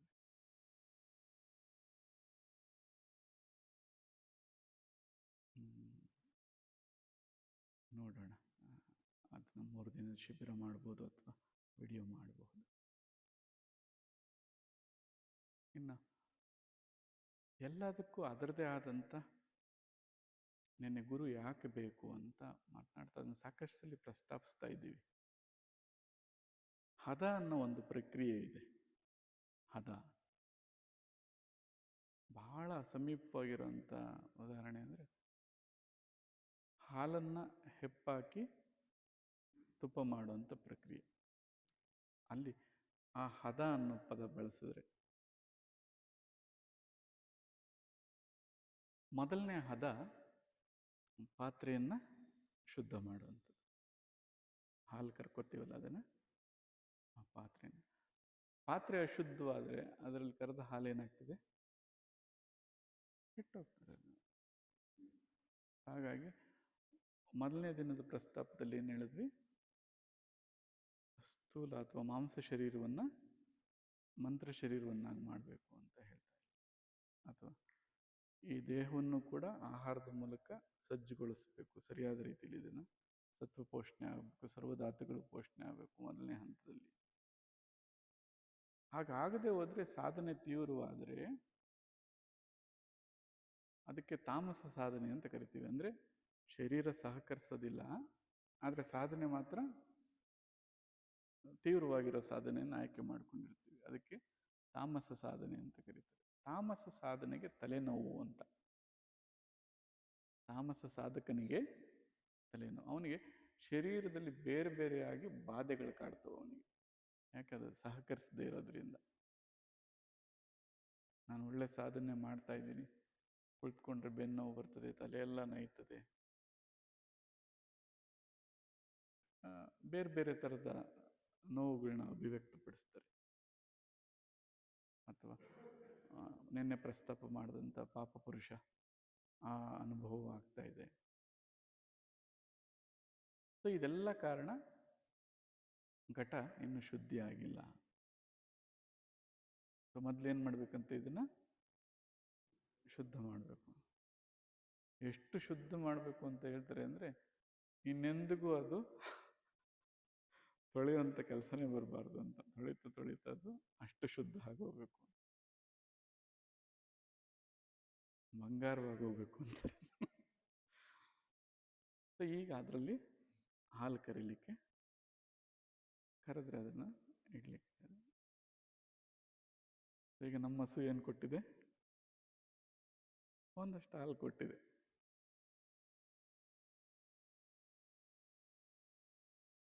ಸೊ ಹಾಲಿಗೆ ಅದೇ ಕೊಡಬೇಕು, ಏನು ಸುಟ್ಟಾಕ್ಬಿಡ್ಬೇಕು ಅದನ್ನು ಪೂರ್ತಿ?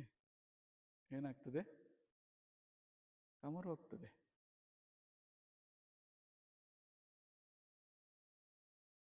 ಈಗ ಶರೀರದಲ್ಲಿ ಏನೋ ಒಂದು ಉತ್ಪನ್ನ ಆಯಿತು, ಆನಂದ ಉತ್ಪನ್ನ ಆಗಿದೆ ಅಂತ ನೆನ್ಕೊಳ್ಳೋಣ. ಈಗ ಒಂದು ಒಳ್ಳೆ ಅವಸ್ಥೆ ಉತ್ಪತ್ತಿ ಆಗಿದೆ.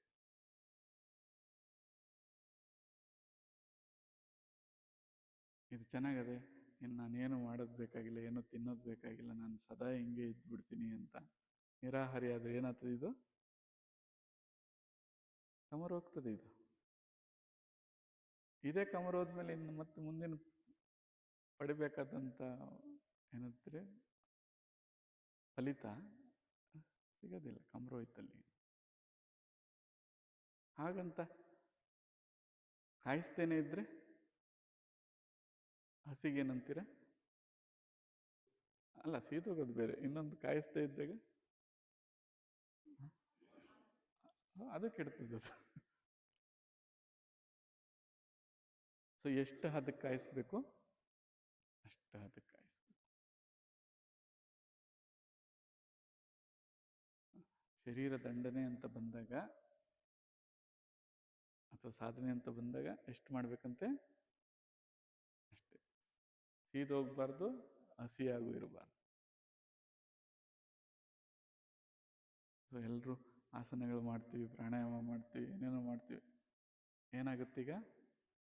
ಅತಿಯಾದರೆ ಸೀದೋಗುತ್ತೆ. ಸೊ ನಿರಂತರವಾಗಿ ಭಸ್ತ್ರಿಕಾ ಕಪಾಲಭಾತಿ ಮಾಡ್ತಾನೆ ಇರ್ರಿ. ಪಿತ್ತು ಪ್ರಕೋಪವಾಗಿ ಮಾಸ್ಟರ್ ಎಲ್ಲರ ಮೇಲೂ ಸಿಟ್ಟಾಗ್ತಾರೆ. ಒಂದು ಸ್ವಲ್ಪ ಹತ್ತೈತ ವ್ಯತ್ಯಾಸ ಆದರೂ ಏಯ್ ಹಂಗಲ್ಲ,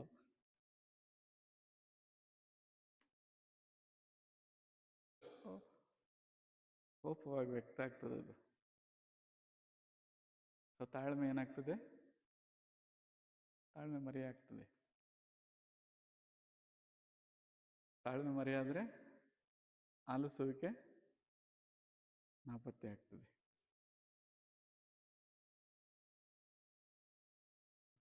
ಎಚ್ಚರವಾಗಿರ್ಬೇಕು. ಅತಿಯಾಗಿ ಆಸನ, ಯೋಗ, ಪ್ರಾಣಾಯಾಮ ಮಾಡಿದ್ರೆ ನಾವು ಕೇಳಿಸ್ಕೊಳ್ಳೋದು ಹೊರಟಾಗುತ್ತೆ. ಪ್ರತ್ಯಕ್ಷ ನೋಡ್ಕೊಂಬನ್ನಿ. ಪ್ರಮಾಣಕ್ಕೆ ಏನು ಮಾಡ್ಬೇಕೀಗ? ಓಡಾಡ್ಕೊಂಬರ್ಬೇಕು. ಸೊ ಎಷ್ಟು ತೀವ್ರವಾಗುತ್ತೋ ಆಲಿಸುವಿಕೆ ಕಡಿಮೆ ಆಗ್ತಾ ಹೋಗುತ್ತೆ. ಎಷ್ಟು ಬೇಕಂತೆ? ಎಷ್ಟು ಬೇಕೋ ಅಷ್ಟು. ಯೋಗ ಆಸನ ಮಾಡಬೇಕು. ಯೋಗಾಸನವೇ ಜೀವನವಾಗಬಾರದು. ಎಷ್ಟು ಬೇಕೋ ಅಷ್ಟು. ಹಂಗಂತ ಸುಟ್ಟೋಗ್ಬಿಡ್ತದಪ್ಪ ಅಂತ ಬಿಟ್ಬಿಡ್ಬೇಕಾ? ಹಸಿಯಾಗಿ ಹಾಳಾಗ್ತದೆ. ಎಷ್ಟು ಅದಕ್ಕೆ ಕಾಯಿಸ್ಬೇಕು ಅಷ್ಟು. ಕಾಯಿಸಿದ್ರಿ, ಮಾಡಿದ್ರಿ, ಅದನ್ನ ಮಾಡ್ಕೊಂಡೇ ಇರ್ತೀರ, ಕಾಯಿಸ್ಕೊಂಡೇ ಇರ್ತೀರ, ಏನು ಮಾಡ್ತೀರಾ? ಆರೋದಕ್ಕೆ ಬಿಡ್ತೀರ. ಅದನ್ನು ಆರೋದಕ್ಕೆ ಬಿಡು, ಸೆಟ್ಲ್ ಆಗೋದಕ್ಕೆ ಬಿಡ್ಬೇಕು. ಸೆಟ್ಲ್ ಆದಮೇಲೆ ಹಂಗೆ ಇಟ್ಬಿಟ್ರೆ ಆಗೋಗುತ್ತೆ. ಈಗ ಏನು ಮಾಡಬೇಕು? ಹೆಪ್ಪಾಕ್ಬೇಕು.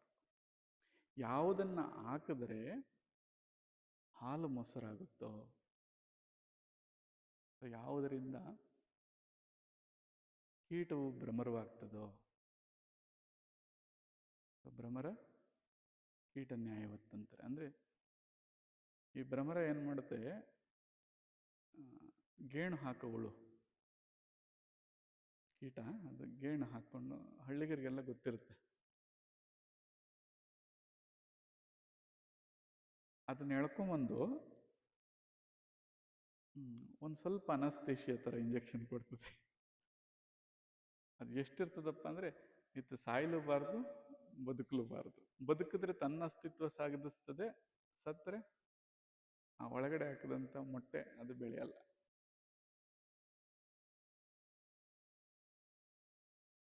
ಯಾವ ಅವಸ್ಥೆಯಲ್ಲಿ ಇಡಬೇಕಪ್ಪ ಅಂದರೆ, ಅದನ್ನು ನಾನಲ್ಲ ಎಲ್ಲ ನೀನೇ ಅಂದರೆ ಏನು ಮಾಡಲ್ಲ. ಎಲ್ಲ ನಾನೇ ಅಂದರೆ ಮಾಡಬಾರ್ದು ಮಾಡ್ತದೆ.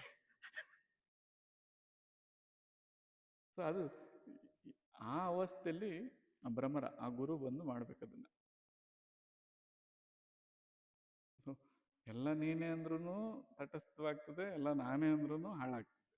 ಅಂಥ ಅವಸ್ಥೆಯಲ್ಲಿ ನಾನು ನೀನು ಎಲ್ಲ ಎರಡೂ ಅಲ್ಲ ಅನ್ನೋ ಅಂಥ ಅವಸ್ಥೆಯಲ್ಲಿ, ಹೋಮ ಅವಸ್ಥೆಯಲ್ಲಿ ಇಡ್ತದೆ. ಅದನ್ನು ಚುಚ್ಚುತ್ತದೆ. ಚುಚ್ಚಿ ಅದರೊಳಗಡೆ ತನ್ನ ಮೊಟ್ಟೆಯನ್ನು ಇಡ್ತದೆ. ಯಾವುದು? ಭ್ರಮರ. ಆ ಮೊಟ್ಟೆ ಒಳಗಡೆ ಲಾರ್ವೆ ಆಗಿ ಆ ಕೀಟದ ಎಲ್ಲ ಅಂಶವನ್ನು ಹೀರ್ಕೋತಾ ಹೋಗ್ತದೆ. ಕೀಟದ ಎಲ್ಲ. ಇಲ್ಲಿ ಆ ಮೊಟ್ಟೆ ಅಂದರೆ ಉಪದೇಶ. ಈಗೇನನ್ನು ಮಾತನಾಡ್ತಾ ಇದೀವೋ, ಈ ಮೊಟ್ಟೆ ನಿಧಾನವಾಗಿ ಏನು ಮಾಡುತ್ತೆ? ಲಾರ್ವೆ ಆಗಿ ಈ ಶರೀರದಲ್ಲಿದ್ದಂಥ ಅದೇ ಅಂಶಗಳನ್ನ ಬೆಳೆಸ್ಕೋತಾ ಬೆಳೆಸ್ಕೋತಾ ಬೆಳೆಸ್ಕೋತಾ ಬೆಳೆಸ್ಕೋತಾ ಒಂದಿನ ಪ್ಯೂಪವಾಗಿ, ಕೀಟವಾಗಿ ಇದ್ದದ್ದು ಭ್ರಮರವಾಗಿ ಆಚೆ ಬರ್ತದೆ. ಅದರಿಂದ ಆ ಕೀಟ ಕೂಡ ಈಗ ಆ ಭ್ರಮರದಲ್ಲಿ ಕೀಟದ ಯಾವ ಲಕ್ಷಣಗಳೂ ಇಲ್ಲ. ಉಪದೇಶ ಮಾತ್ರದಿಂದ ಭ್ರಮರವು ಕೀಟನ್ನು ಕೂಡ ಭ್ರಮರ ಮಾಡ್ತದೆ. ಅಲ್ಲಿ ಆ ಹೆಪ್ಪಾಗಬೇಕು. ಹೆಪ್ಪೆಷ್ಟಿತ್ತದು? ಸ್ವಲ್ಪ. ಆ ಉಪದೇಶ ಈಗ ಹಾಕ್ಬಿಟ್ವಿ ಅಂದರೆ ಈಗ ನೆಕ್ಸ್ಟ್ ಆಗ್ಬಿಡುತ್ತಾ ಅಂತ. ಈಗ ಹೆಪ್ಪಾಕಿದ ತಕ್ಷಣ ಈಗೆಲ್ಲ ಮೊಸರಾಗೋಗ್ಬಿಟ್ಟಿರುತ್ತೆ, ಬಳಸ್ಬೋದಾ ಅಂತ ಎಲ್ಲ ಬಂದ್ಬಿಟ್ವಿ, ಇಲ್ಲಿ ಮುಗ್ದೋಯ್ತಾ ಅಂತ. ಸೊ ಹೇಗದು? ಸುಮ್ಮನೆ ತಿಳಿಯಾಗಕ್ಕೆ ಬಿಡ್ಬೇಕು ಅದನ್ನ. ಅವಾಗ ಕದಡಬಾರ್ದು. ಇವ್ರು ಹಂಗೆ ಹೇಳೋರೆ, ಅವ್ರು ಹಿಂಗೆ ಹೇಳೋರೆ, ಅದು ಹಂಗೆ ಹೇಳೋರೆ. ಕದಡಿದ್ರೆ ಆಗಲ್ಲ. ಅದು ಹೇಗೆ ಬಿಡ್ಬೇಕು? ಅದನ್ನು ಸೆಟಲ್ ಆಗಕ್ಕೆ ಬಿಡ್ಬೇಕು. ಅದ್ರ ಕೆಲಸ ಅದು ಮಾಡ್ತಾ ಇದೆ ಬಿಟ್ರಪ್ಪ, ಅದಕ್ಕೆ ಸೆಟ್ಲ್ ಆಗಕ್ಕೆ ಬಿಡ್ಬೇಕು. ಒಂದು ಹಂತದ ಮೊಸರು ಆಯ್ತು. ಈಗ ಹಂಗೆ ಬಿಟ್ಬಿಡ್ಬೇಕಾ? ಕಡಿಬೇಕು, ಮಂಥನ ಮಾಡಬೇಕು, ಸರಿಯಾಗಿ ಮಂಥನ ಮಾಡಬೇಕು. ಈಗ ಪರಿಚಯ ಆಗಿದೆ ತಾನೇ, ನಿತ್ಯ ವಸ್ತು ಯಾವುದು, ಅನಿತ್ಯ ವಸ್ತು ಯಾವುದು, ಇದೆಲ್ಲಾದ್ರೂ ಭ್ರಮೆಗಳ್ಯಾವುದು, ಸತ್ಯವಾವುದು, ಇವೇನು ಅಂತ ಏನು ಮಾಡ್ಬೇಕೀಗ? ಮಂಥನ ಮಾಡಬೇಕು. ಮಂಥನ ಮಾಡ್ತಾ ಮಾಡ್ತಾ ಒಂದು ಹಂತದ ಸ್ಥಿರವಾಗಿರುವಂಥ ಬೆಣ್ಣೆ ಬರ್ತದೆ.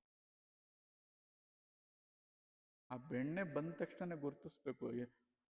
ಮಂಥನ ಅಂದ್ರೆ ಜೀವನ ಎಲ್ಲ ಮಂಥನನೇ ಮಾಡ್ಕೊಂಡಿರ್ತೀರಾ? ಏನಾಗ್ತದೆ ಅದು? ಮತ್ತೆ ಬಂದಿದ್ದು ಕೂಡ ಕಾಣ್ದಂಗೆ ಆಗೋಗುತ್ತೆ. ಬಂದಾಗ ಗುರುತಿಸ್ಬೇಕು ಅದನ್ನು. ಆ ಬಂದದ್ದು ಬೆಣ್ಣೆ ಬಂದ ಮೇಲೆ ಅದಕ್ಕೆ ಸ್ವಲ್ಪ ಪುಟಿಯನ್ನು ಕೊಡಬೇಕು. ಅದಕ್ಕೆ ಸ್ವಲ್ಪ ಪುಟಿಯನ್ನು. ಆ ಹಂತಕ್ಕೆ ಬಂದರೆ ದೃಷ್ಟಿ ಮಾತ್ರದಿಂದನೇ ಆ ಪುಟಿಯನ್ನು ಕೊಡ್ತಾನೆ ಗುರು. ಅದು ಬೇರೆ ಬೇರೆ ವಿಧಾನವಾಗಿದೆ. ಅಸ್ತಮಸ್ತಕ ಸಂಯೋಗ ಅಂತಾರೆ, ದೃಷ್ಟಿ ಮಾತ್ರದಲ್ಲಿ ಸಂಯೋಗ ಆಗ್ತದೆ. ಅದಾಗಿ ತುಪ್ಪ ಆದಮೇಲೆ ಇನ್ನೇನು ಮಾಡಿದ್ರು ಮತ್ತದು ವಾಪಸ್ ಹೋಗಲ್ಲ, ಅದು ಇರ್ರಿವರ್ಸಿಬಲ್. ಹಾಗಾಗಿ ಈ ಹದ ಅನ್ನೋ ಪದ ಸರಿಯಾಗಿ ಗ್ರಹಣೆಗೆ ಬರಬೇಕು. ಆದರೆ ಯಾರು ಯಾವ ಅವಸ್ಥೆಯಲ್ಲಿ ಇದ್ದೀವಿ ಅಂತ ಗೊತ್ತಿಲ್ಲ ಇವಾಗ. ಅದಕ್ಕೆ ಸ್ವಲ್ಪ ಸೂಕ್ಷ್ಮಮತಿ ಆಗಿದ್ದವನು ಆ ಹದ ಕೊಡೋರನ್ನ ಆಶ್ರಯಿಸಬೇಕು. ಇದು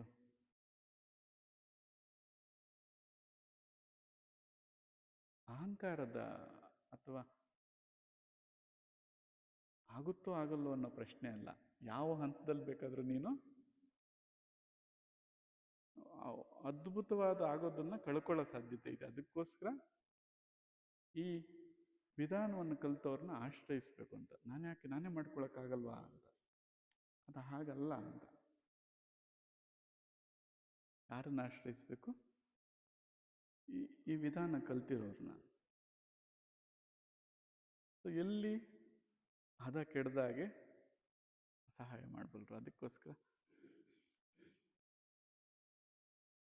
ನೀವು ರ್ಯಾಂಕ್ ಬರೋದಕ್ಕೆ ಸಿದ್ಧ ಆಗಿದ್ದೀರಾ ಅಂದರೆ ಅವರು ರ್ಯಾಂಕ್ ಬರೆಸ್ತಾರೆ. ಇದರಲ್ಲಿ ಶಿಲ್ಪಿ ಆಗೋದಕ್ಕೆ ಶಿಲ್ಪ ಆಗೋದಕ್ಕೆ ಸಿದ್ಧ ಆಗಿದ್ದೀನಿ ಅಂದರೆ ಶಿಲ್ಪಿ ಸಿದ್ಧ ಆಗ್ತಾನೆ, ಅವ್ನು ಮಾಡ್ತಾನೆ, ತಟ್ಕೋಬೇಕಷ್ಟೆ.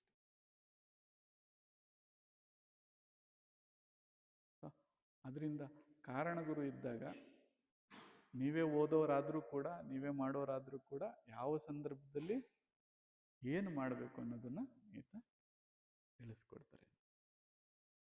ಈ ಹದ ಅನ್ನೋದನ್ನು ಈ ಜೀವನದ ಪರಮೋಷ್ಟ ಪರಮ ಗುರಿ ಏನಿದೆ ಅದನ್ನು ತಲುಪೋದಕ್ಕೆ ಈ ಹದ ಬೇಕಾಗಿದೆ ಅನ್ನೋಂಥ ಒಂದು ಅರಿವನ್ನು ಇಟ್ಕೊಂಡ್ರೆ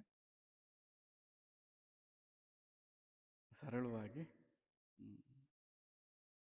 ತುಪ್ಪವಾಗ್ಲಿಕ್ಕೆ ಸಾಧ್ಯ ಇದೆ. ಇನ್ನೆಂದು ಕೆಡಲಿಕ್ಕೆ ಆಗದಂಥ ಅವಸ್ಥೆಗೆ ಸ್ಥಿತಿಗೆ ತಲುಪೋದಕ್ಕೆ ಸಾಧ್ಯ ಇದೆ ಅಂತ ಹೇಳ್ತಾ ಇವತ್ತಿನ ಸತ್ಸಂಗನ ಇಲ್ಲಿಗೆ ಸಮಾಪ್ತಿ ಮಾಡೋಣ.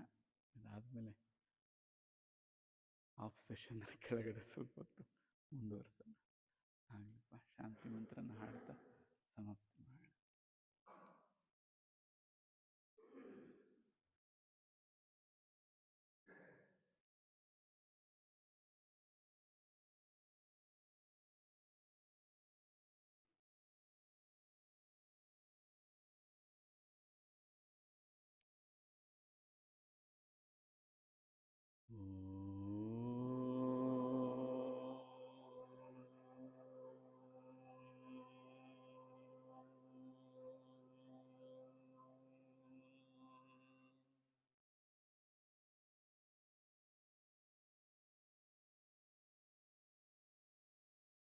असतो मा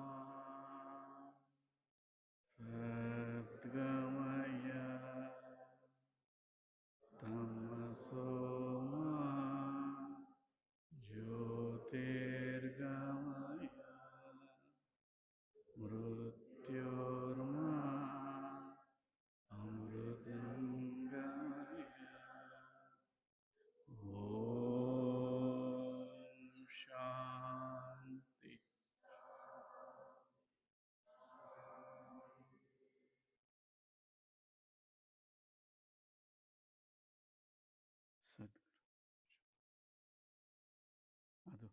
ಹೊಸಬರು ಪ್ರಥಮ ಶಾಂತಿ ಜೋರಾಗಿರ್ಬೇಕು, ಓಂ ಶಾಂತಿ ಅಂತ. ಎರಡನೇ ಶಾಂತಿ ಸ್ವಲ್ಪ, ಮೂರನೇ ಶಾಂತಿಗೆ ಆ ಸ್ತಬ್ಧತೆ ಏನಿದೆ ಅದರಲ್ಲಿ ಲೀನವಾಗೋ ಥರ ಇರಬೇಕು. ಅದಾದರೆ ಅವಾಗಷ್ಟೇ ಇದು ತಾರಕ ಅಂತೀವಿ, ಅಂದರೆ ದಾಟಿಸುವಂಥ ಕೆಲಸ ಮಾಡ್ತದೆ ಅಂತ. ಆಗಲಿ.